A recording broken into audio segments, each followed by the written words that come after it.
10 अगस्त 2024 Hindenburg की तरफ से एक और बड़ा धमाका आता है। वो ट्वीट करते हैं समथिंग बिग सून इंडिया, कुछ बड़ा आने वाला है इंडिया के लिए। और इस ट्वीट के कुछ ही घंटे बाद वो अडानी रो में सेबी चीफ माधवी बुच के खिलाफ रिपोर्ट जारी करते हैं। माधवी पुरी बुच आज के दिन सेबी की चेयरपर्सन है। इस रिपोर्ट में आरोप लगाया जाता है कि सेबी ने अडानी पर कोई एक्शन अभी तक इसलिए नहीं लिया है क्योंकि सेबी की चेयरपर्सन माधवी बुच ने अपना खुद का पैसा ऑफशोर फंड्स में इन्वेस्ट किया हुआ है। और ये वही ऑफशोर फंड्स हैं जिनका इस्तेमाल गौतम अडानी के भाई विनोद अडानी ने अडानी ग्रुप के शेयर प्राइसेस को मैनिपुलेट करने के लिए किया था। यानी कि दाल में कुछ काला नहीं है, ऊपर से लेकर नीचे तक पूरी दाल ही काली है। 2023 की हिंडनबर्ग रिपोर्ट में बताया गया था कि अडानी ग्रुप के प्रमोटर्स विदेश में ऑफशोर कंपनीज बनाकर 75% से ज्यादा शेयर ओन कर रहे थे, जो इंडियन लॉज के हिसाब से इलीगल है। हिंडनबर्ग के अनुसार इन सभी ऑफशोर कंपनीज को गौतम अडानी के भाई विनोद अडानी चला रहे थे। इन ऑफशोर कंपनीज में से एक कंपनी थी ग्लोबल डायनेमिक अपॉर्चुनिटीज फंड यानी GDOF, जो टैक्स हेवन बर्मुडा के देश में बनी थी। इसमें विनोद अडानी से संबंधित एक कंपनी ने पैसा लगाया, जिसके बाद GDOF ने IPE प्लस फंड 1 में पैसा लगा दिया। और ये IPE प्लस फंड 1 मॉरिशस में रजिस्टर्ड कंपनी है, जो एक और टैक्स हेवन का देश है।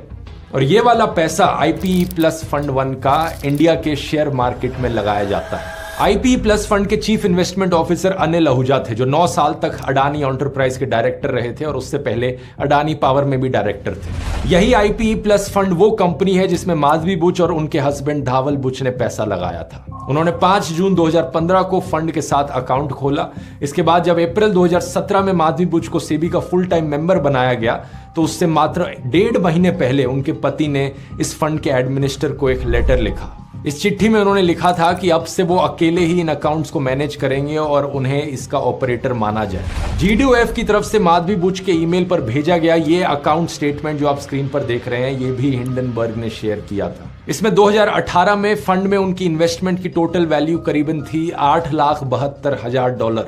इनके हस्बैंड ने GDOF से कह दिया था कि अब से वही अकाउंट को ऑपरेट करेंगे, लेकिन इसके बावजूद 25 फरवरी 2018 को माधवी बुच ने अपने पर्सनल ईमेल से मेल करके कहा कि इनके हस्बैंड इस फंड में जो भी पैसा लगाया है वो अब उसे निकालना चाहते हैं। हिंडनबर्ग ने सवाल उठाया कि इंडिया में हजारों म्यूचुअल फंड्स थे, माधवी बुच अपना पैसा किसी भी म्यूचुअल फंड में इन्वेस्ट कर सकती थी, लेकिन इसके बावजूद भी क्या इत्तेफाक की बात है कि अडानी से लिंक्ड एक ऑफशोर अकाउंट में उन्होंने अपने पैसे को इन्वेस्ट किया। एक ऐसा ऑफशोर फंड जो ना तो बहुत बड़ा था बल्कि जिसमें बहुत ज्यादा रिस्क भी था। इससे कई सारे स्कैंडल्स लिंक्ड थे। सुप्रीम कोर्ट ने पूरे मामले में जांच के लिए जो एक्सपर्ट कमेटी बनाई थी, उसकी रिपोर्ट में लिखा गया कि सेबी ये पता लगाने की कोशिश कर रही है कि अडानी से जुड़ी ये जो ऑफशोर एंटिटीज हैं, इनमें किसका पैसा लगा है, लेकिन ये पता लगाने में वो सफल नहीं हो पाई है। हिंडनबर्ग ने सबूत के साथ दिखाया कि खुद सेबी चीफ का पैसा इन ऑफशोर एंटिटीज में लगा है, और अगर उन्हें देखना है कि किसका पैसा लगा है तो वो शीशे में जाकर अपनी शक्ल देखें। रुको जरा, सब्र करो।